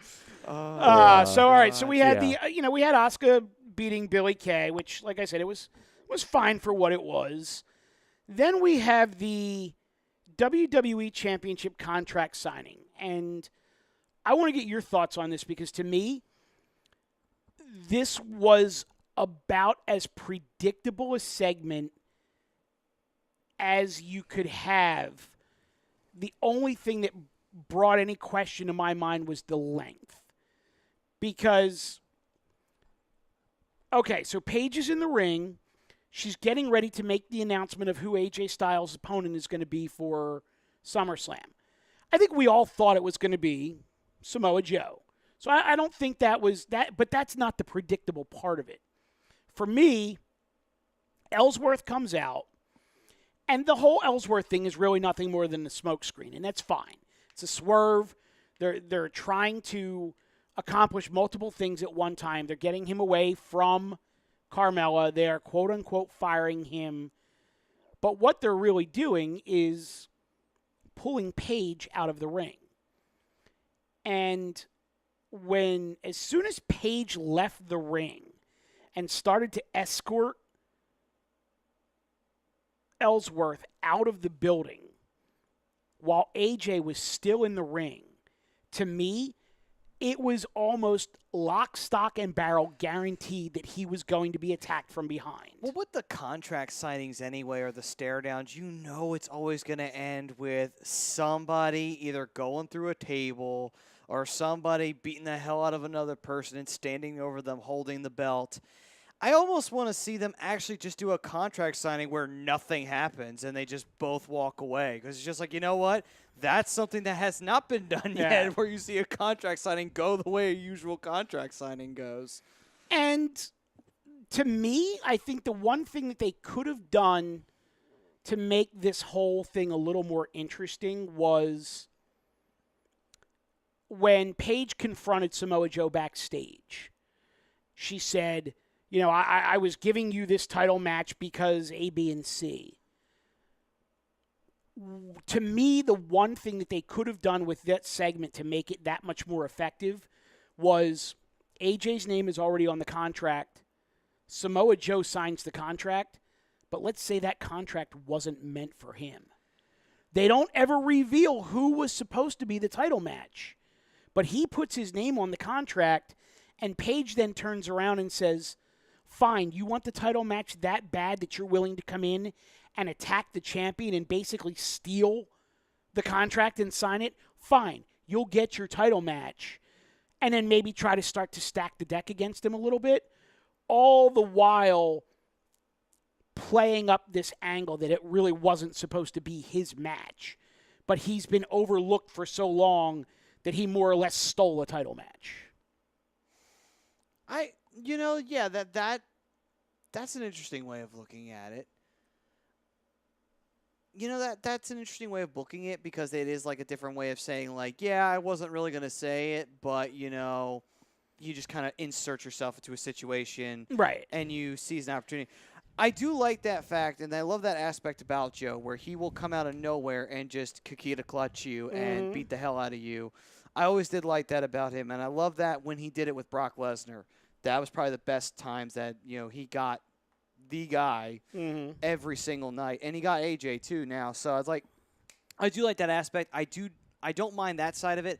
However, though, I do think like you said, the predictability of it is just like, it's always with these contract signs. It could never be where, you know, here's one way they could have done it. She does announce Joe, but he doesn't come out. And it confuses everybody to the point where AJ's like, what the hell's going on? All right, I'm just going to leave since obviously I'm here for no reason. And he walks, and they don't do anything yet. But then you cut away to AJ eventually, and he's just getting ready to leave. He's like, leaving the building, yeah, you mean? there's no point. And then as soon as he leaves, Joe gets him. And it's just like. And I wouldn't hate that at all. Yeah. I mean, on one hand, the fact that it wasn't a traditional contract signing where you didn't have the guy sitting at the table, trading insults, then they stand up, then the table gets flipped, then they go at it. You know, the fact that it wasn't a traditional contract signing was a plus, but to your point, it's always something with the contract signings. Yeah. And again, just as soon as Paige, you know, is walking up the aisle and turning around and looking at AJ saying, you know, I'll be right back, you knew as soon as she got to the backstage area, something was going to go down in the ring. I think the whole portion of the backstage segment with Ellsworth getting escorted out of the building maybe dragged on a little too long. And if that was me, I would have booked it to where they would have had to have gone to like a split screen or something like that, where Ellsworth is still being escorted out of the building, and oh my God, look what's happening in the ring. Not, okay, Ellsworth is out of the building, let's cut back to the look on AJ's face in the ring so that we get Joe's attack on camera.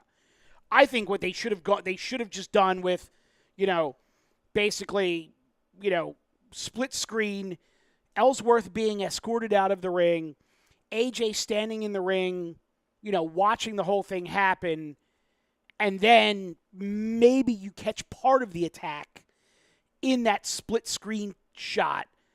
And then once everyone realizes, like, oh my God, AJ's being attacked, then they go full screen over there. There's just so many more creative ways that they could have done that. Yeah, and it seems like, And I know it seems like an inconsequential part of the show, but it's just like it's another. It's like, a WWE championship. Yeah, and it's also a way to spice things up a little bit on something like, wow, the way they did that, the way they shot that, the way they filmed it, made it seem very real. Yeah. Like wow, that really did just happen. Yeah. Like even if they had done the route where not necessarily even split screen, where I know what you're saying, like even that where they just show the camera shot of her escorting him to the back, and then all of a sudden. You hear something. You hear the crowd going, "Oh crap!" Like a crowd pop, yeah. But they're still filming that, and then all of a sudden they're like, "Whoa, what the hell's going on?" And then like Paige's like, "What's going on? Why is the crowd going off all crazy?" And then finally they're rushing back out towards the arena, and then all of a sudden you catch it on camera. There's like, "Oh shit, Joe just jumped him!" Yeah. Like it makes it more real, Yeah. where it's just like, "Holy shit, we didn't see that coming." You know? I don't know. Oh, so they go to break. They get everything cleaned up. You have Becky Lynch versus Carmella. Everyone knows the stipulation was that if Becky beat Carmella on SmackDown, she was going to get the title match at SummerSlam. I think it's a foregone conclusion at this point that they're putting that belt on Becky.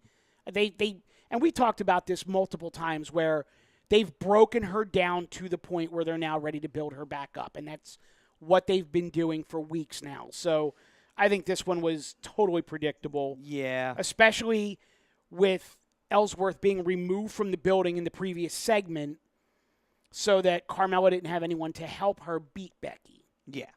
Yeah, I think that I really do hope they don't pull the bullshit Ellsworth stuff where it's just like, oh, well, she cheats and retains the title again. Because, like, let's put it on Becky. Becky deserves it. Yeah. She needs it, too. From there, we had the tag team number one contenders tournament first round, New Day versus Sanity. We know that New Day went over. We've already had some people ask us our thoughts on Sanity losing, which we've gotten into. I don't know how much more time you want to spend on this because I think we've kind of beat up the tag team situation. Yeah, we did. Any more comments about SmackDown before we move on to the here. the SmackDown schmoz at the end of the show? Yeah. And then David Rosca did chime in and said, did saw Roman and Haku Kids talking trash on Twitter. And then Wysai is saying, there is a report that Almas is in line for a push and that he might face Nakamura. Interesting. And then he says, I predict that heel Orton takes the title off of AJ. Interesting. I don't see it. I don't think Orton gets anywhere near that title for a while. I don't want to see Orton. I think if Orton has a belt, it's the U.S. title. It's not the WWE Championship. But it's just my opinion, and we can agree to disagree. I don't want to see Orton with that belt again. Just like it was so not interesting the first time around. No. Are we not on camera there? We are. Oh, Okay. no. Yeah, I have this on. I got pause. you. Yeah. It's You don't like looking at yourself, huh? Aw. No, more like I'm doing this so it doesn't disrupt the chat flow because my computer's janky. A little wonky. I got you. Yeah, so, the whole heel Orton, I don't want to see Orton with that belt. Like, the last time he had it, it was boring. Like, I really don't want to see him with it again. I don't know if it's more booking than him, but still. On to that, he also says, I see Rusev facing Aiden at SummerSlam to turn on Aiden English. I don't even know, even if he does turn babyface, should they get rid of Aiden English? Well, I think they've already planted the seeds on that one. But again, is it going to happen or is it just seeds? Yeah, that's the other thing, too. We've seen that before with them. I don't even know if necessarily you need to take Aiden English off of Rusev because he's kind of like part of the shtick now, you know? And then he says, Nakamura may turn face to feud with heel Orton. I don't know if you want to take Nakamura away from being a heel. He's doing really well as a heel right now with the whole no speak English, and he's the U.S. champ. Yeah, no, I'm completely with you. And we talked a couple weeks ago about the fact that you have Chris Jericho as the IWGP Intercontinental Champion, and WWE counters by putting the U.S. Championship on a Japanese wrestler. I don't think they're ready to give up on that this soon. No, absolutely not. And then he goes on to say the anonymous Raw GM already had a laptop. I guess. True. True. Oh, that's In a sense, yes. yeah. I mean, of course, that turned out to be Hornswoggle. A brilliant booking decision on WWE's part. Oh, great. So I'm a midget that destroyed the Cruiserweight Championship legacy and Finley's son. Great. Lovely. Yeah. But for a period of time, you were thought it to be McMahon's son. So, and you got to sit. Oh, great. Yeah. Lovely. Another great segment. The result of an exploding limousine. Your microphone's horrible I know. right now. I know it's not working right, but you know. Oh, just see those classic scenes of just him in a baby seat in the back of a limo eating Lucky Charms. Lovely. Brilliant booking. All right, so What do we got going on here? I don't know. Fans are walking. Did you notice it? out I mean, on the? it doesn't look like it's raining. I wonder if there was like a lightning strike very close to the Let's stadium. check. Because Yeah, let me ask my friend in Cincinnati. Oh, it is raining. It's Okay. raining. All right. Never mind. Breaking news: MLB Network announces that former Philly Cole Hamels has been traded to the Chicago Cubs, pending physicals. So great. this is how Major League Baseball works. On AM and the PM last night, we target 3 left-handed pitchers. Oh, did Reese do it again? He did. Atta boy. Now, correct me if I'm wrong, though. If it goes past the 5th inning, if they call it on rain, then the Phillies automatically win this. This is what, the top of the It is the fifth or top of the sixth? 6th. So it would go back to the completion or the last fully completed inning, which would have been the bottom of the 5-4, 5th, and which was which was 5-4. 5-4. And they're still Yeah. winning, yeah. So AM and the PM last night, we talk about J Happ, who gets traded to the Yankees today. We talk about Cole Hamels, who gets traded to the Cubs today. We talk about Blake Snell, who's on the disabled list and can't get traded, but could be activated from the DL to be traded. Right. Matt Ciancutti needs to jump on the phone. Grow a set, Clintac, and do a deal Do now. spin the wheel, make the deal. There you go. Spin the wheel, make the deal. Throwing back to some old WCW gimmick there. Oh, God. Everything comes back to It wrestling, all baby. comes back. There we It all go. comes back. So the only other segment on SmackDown was that absolute debacle of a Ms. and Mrs. premiere party where there were some words exchanged between The Miz and Daniel Bryan, which I'm pretty sure everyone knew was going to happen.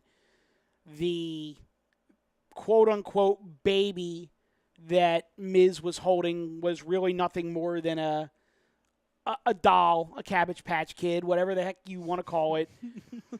Tosses the baby at Daniel Bryan, who as a new father is inclined to catch the child, catches the child. Miz then sneaks in and hits the skull-crushing finale and leaves Daniel Bryan laying in the ring looking like a fool because he was distracted by a doll. What? Does that set up SummerSlam, or is it just another step on the road to WrestleMania? See, that's the thing. I don't know, because we've already got such a loaded card as we ran down the matches, unless they really aren't planning on putting a certain title on the line at SummerSlam. But then again, like you said, you don't want to not put belts on the line at SummerSlam. Maybe they're not delaying it for that. That would be stupid, putting it towards Hell in a Cell. That I don't know. I don't think they would do that because it's an in-betweener. See, I personally think that it's just another step, another towards brick Mania. in the road to WrestleMania for those two. I would think so too, because common sense would say you want the big payoff at the biggest stage, and biggest stage is Mania. So Yeah, I mean, now, do you go through SummerSlam without Daniel Bryan or The Miz on the card? Because where are you going to put him at this point? I don't even know if you can. I mean, I guess you could if, like, say, if Miz takes a vested interest in a match and Daniel Bryan decides to interject in him just being there or what have you, you could do a quick little thing like that. Mm-hmm. Could do a backstage segment. Kind of a waste if you do a backstage segment. That's a little tough on that side of it. I'm not sure what route. Yeah, I mean, I'll be interested to see where it goes because, I mean, we've already talked about at this point. There's at least 8 matches already on the show, plus the 2 tag team titles that need to be wrapped up. So that's 10 at least. So where do they go with it? It'll be interesting to see. Yeah, I mean, Y Society did say with plain pay-per-views going 4 hours, I heard that the big ones are going to 5. Well, this one, I believe it has a 7 p.m. start time. The pre-show starts at 5, so you're doing a 2-hour pre-show. You have to figure there's going to be some matches on the pre-show. 5 to 11 is 6 hours of actual airtime. Do they go past 11? I mean, they've done it before with SummerSlam and WrestleMania, and they've had WrestleMania go past midnight. So I think they would for SummerSlam. With SummerSlam being the second big one, I could see them doing that completely. I mean, it's not New Japan. They can't have a 7-hour show and expect to hold the fans' attention the whole time. No, I mean, because it's WWE audience compared to an NJPW audience. They have intermission in between the big shows for New Japan. Yeah.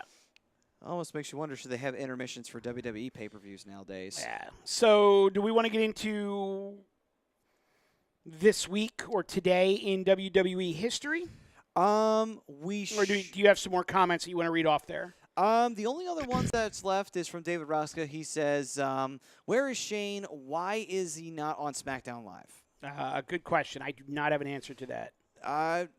They might be setting up for a storyline possibly with it. Or who knows? Do we want to make a quick stop in NXT? Well, we should address this on NXT though, that because the spoiler did come out, and then the match happened the match was aired last night. Yes, that the NXT Championship of the World has officially changed hands. It is no longer Aleister Black's. It is Tommaso Ciampa's. With an inadvertent assist from Johnny Gargano. Yes. So does the storyline now go to Aleister Black wants his rematch? Johnny Gargano feels like he needs to take the title off of Ciampa because he really had no intention of helping him win it in the first place. Does it turn into a 3-way at NXT Brooklyn? And referring back to an early question from Y Society, does this also mean that Aleister Black is headed to the main roster after SummerSlam? You know, with that being said, I think we're going on the triple threat route. Because I agree. With Gargano and Ciampa, I think they want more of that. So why not throw Aleister Black in there, who you know is going to do a real great performance? So I have no problem with that. A triple threat for NXT Brooklyn. I'm with you. And interestingly, though, kind of going to Y Society's question of what brand will Aleister Black be on after SummerSlam, I think the brand is going to be NXT.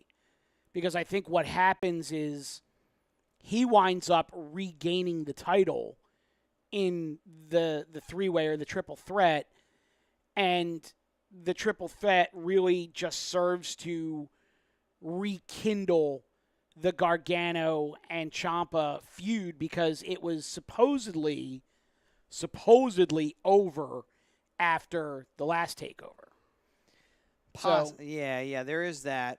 What I could also see is that if they want to have him regain the belt because they want to try and bank on a possible Cole-Black match going on down the line, you could take the North American title off of Cole, either put it on Velveteen Dream, who's obviously the other big card, or possibly Ricochet, or maybe, not that it needs it, but you could put it on either Ciampa or Gargano and have them fight over that. And the one wild card that we haven't mentioned because he just doesn't seem to be getting a lot of attention right now is EC3. Yes.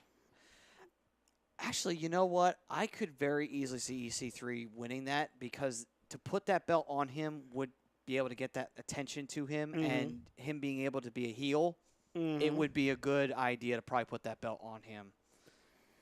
So interesting doings in the world of NXT last night, or should I say last week, when the Yes. match actually took place.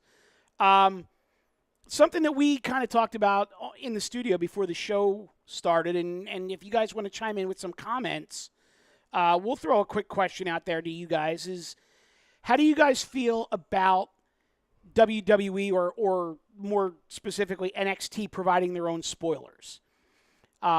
When something happens on an NXT taping, they will actually tweet out that there was a title change at the TV taping and provide a link so that you don't necessarily have to have the spoiler thrown at you via social media.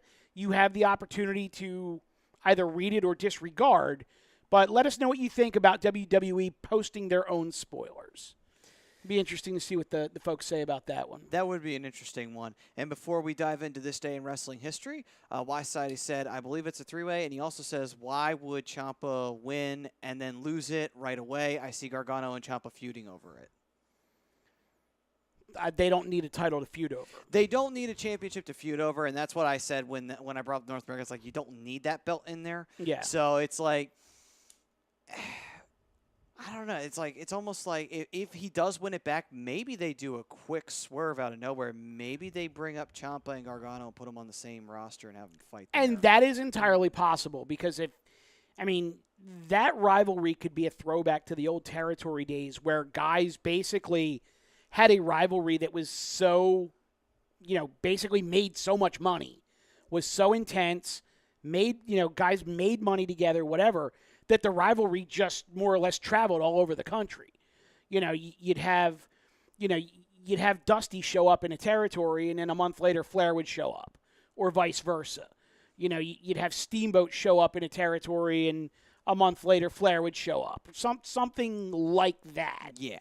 So, a nod to the old school there. So absolutely. I think the whole idea of Ciampa winning and then why would he lose it so quickly, I don't think the idea was to take it off of Black so quickly as a permanent means.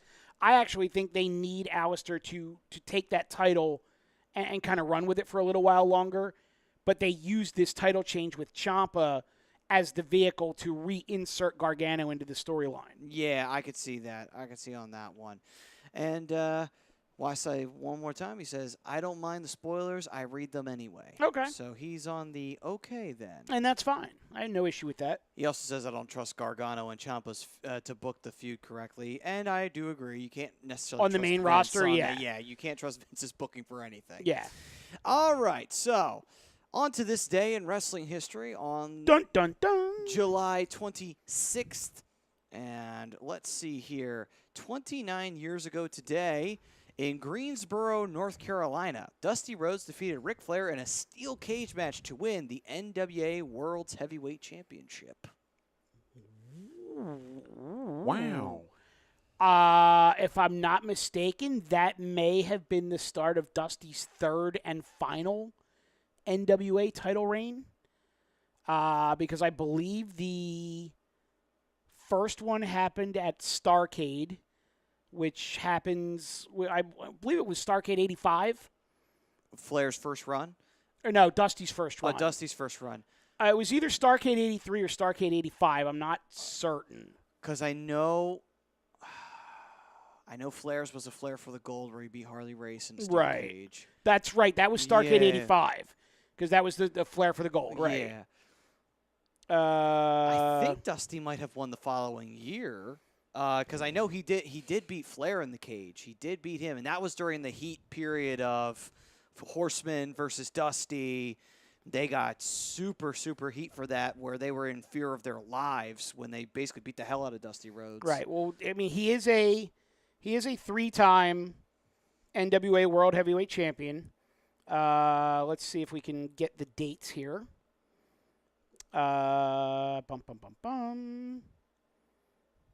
Jesus. There's so many NWA champions that And you have like Flair. So it was actually July 26, 1986, was Dusty's third title reign. Okay. It lasted 14 days, I believe. Yeah, it was 14 days. So let's give me 1 second here. Because I think around that time, was he not? Was he the booker by that time? I believe so. Yeah. Dusty's first title reign was August 21st of 79. He held it for 5 days. He beat. Who did he beat? Let's see. Did he beat Race? He did. He beat Harley Race. And Harley then won it back, like I said, 5 days later. Dusty's second title reign, June 21st, 1981. Held for 88 days. And he beat Harley for that one. Wow. Now, it's Ric Flair actually beat Dusty. And it was Flair's first title reign. Ended Dusty's second. okay. September 17th, 1981, Flair beats Dusty in Kansas City and holds it for 631 days. Yeah, that makes sense. And that's also for anyone out there who's wondering, why is it that a babyface wouldn't hold the belt for very long? Well, back then, they always needed a traveling champion, and Dusty was so big in Florida that you couldn't take him out of Florida. Yeah, that would kill the business. Between Florida and Mid-Atlantic, yeah. You could not take him out of there. So that's why. Interesting.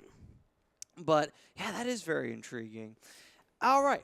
And we got some birthdays today. Oh, well, whose birthday is it? Well, it is, wait a second. Today is the 26th. I don't know why I got the 27th up for some reason. Let me get back to that with the birthdays. All right, then. So Go to your next moment. 17 years ago today, the WWF, or the WWE, as we know it today, presented Fully Loaded in Your House for the first time in the Selland Arena in Fresno, California, in front of 9,855. Interesting. That would be piss poor by today's standards. But with that, the card was Val Venus defeating Jeff Jarrett, D'Lo Brown defeating X-Pac. Hello, ladies. Yo, you're dealing with the X Factor. Farouk and Too Cold Scorpio defeated Terry Funk and Justin Bradshaw.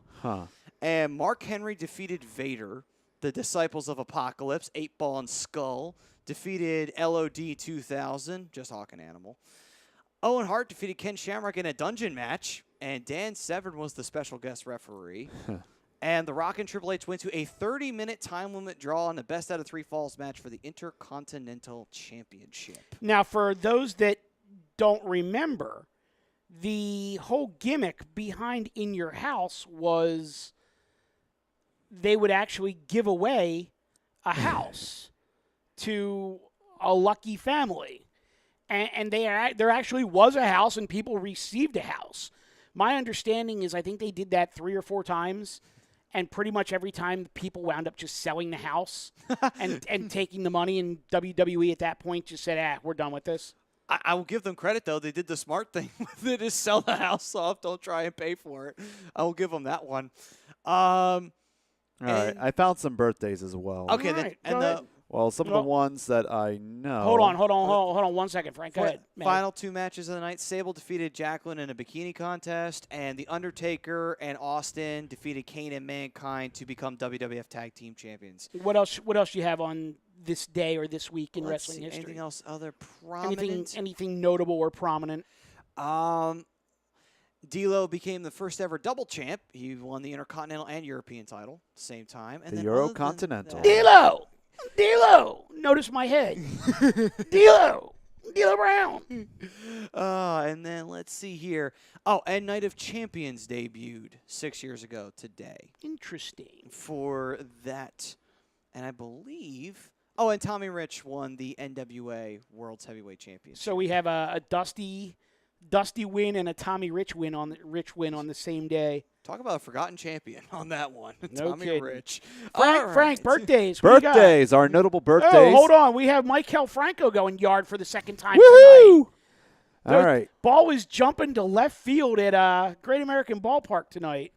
Go ahead, Frank. All Sorry right. about that. Celebrating her 23rd birthday, it is Tessa Blanchard, I love her. the I think that lovely daughter of Tully. Tully. That is a female superstar that WWE has absolutely missed the boat on. When I say I love her, is she an attractive girl? Yes. But she's got Blanchard written all over her, and she is phenomenal in the ring. And then we also have, if you follow NJPW, a frequent contender, Marty Skrull is his birthday today. The villain. The villain. Happy 30th birthday to him. Just saw him on the ROH pay-per-view. And it's also Roderick Strong's birthday as well, celebrating Roddy. the big 3-5. Good old Roddy. And speaking of Tommy Rich, it's also his birthday today as well. So now I got to ask the question. Yes. Did the promoter do him a favor by giving him a birthday present, having him win the title on his birthday? I Probably. don't know if that was. It could have been that because it was the territory days, so it could be possible. I mean, And those are the notable birthdays today. all right. But then. tomorrow, had we done tomorrow, if tomorrow was the 27th, some of the birthdays that we would have is Dolph Ziggler, Shannon Moore, and Triple H. Celebrating his birthday tomorrow. The game. The game. Maddie, we got about a minute left. What do you got on the comments, brother? All right. Well, real quickly, Y Society says this. He says EC3 is currently face, as I think he is facing Dream in Brooklyn. He also goes on to say, I see Ciampa being a transitional champ. I see him dropping the title to Gargano at the next takeover, then getting called up after, and then they would say Gargano would face Cole. All right. And then that's pretty much it, because, Get us out of here. yeah, everything else is kind of crazy. We got to go. All We right. got Tony, we got to go. We got to go. But if the title change, we'll keep the cameras rolling. Absolutely. Well, folks, guess what? You can catch us next week right here. Well, actually, no. You won't catch us You next won't catch week. us. You will catch us the following week. We'll be back. We will be back. And it'll be time for some more wrestling news and what's going on in WWE on Lazy Booking here on ATDRadio.com. Now, we should pretty much have a real good idea what the SummerSlam card is going to look like by then. By then, yes, absolutely. All of this was brought to you by Gibson Mayer LLC, your certified public accounts located at 301 Oxford Valley Road in Yardley, PA. And you can give them a call at 215-369-3300. Folks, thank you for joining us here on A2DRadio.com. I'm Matt Ciancutti. This is Mike Materacky. Frank Vespi behind the boards. We'll see you in a couple of weeks right here on A2D Radio. Appreciate you. Peace, everyone.